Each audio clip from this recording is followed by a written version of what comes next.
ठीक आहे, चल ठीक आहे, वरती गेले. इकडे कोण बोलतोय?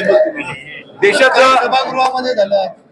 देशाचं भवितव्य जे विद्यार्थी ते त्यांच्या भवितव्यासाठी देशाच्या भवितव्यासाठी 22 दिवस झाले आंदोलन करतायत. शांततेच्या मार्गाने, लोकशाहीच्या मार्गाने, संविधानाच्या मार्गाने उपोषण करतात, आंदोलन करतात. अशा विद्यार्थ्यांवर, त्यांच्या आलेल्या आई बहिणींवर आज दिल्ली पोलिसांनी लाठी हल्ला केला, अमानुषपणे लाठी हल्ला केला, त्यांचे कपडे फाडले, त्याला तुडवलं अक्षरशः.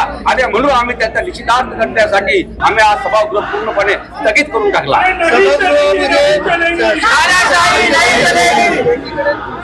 गोष्ट सुरू होत्या, दुसरीकडे भाजप आणि शिवसेना देखील विरोधात जय श्रीरामच्या घोषणा. नाही, शिवसेने बघा, जय श्रीरामच्या घोषणा आम्ही दिल्या, वंदे मातरमच्या घोषणा आम्ही दिल्या.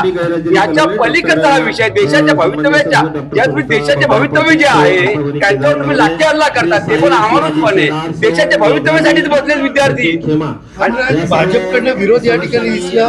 सत्तेत आहात, तुम्ही बाहेर पडा अशा प्रकारची मनसेला सांगितले त्यांनी. बघा, सत्तेसाठी चाललेलं नाही, देशाच्या हितासाठी चाललेला लढाई आमचा. भारत माता की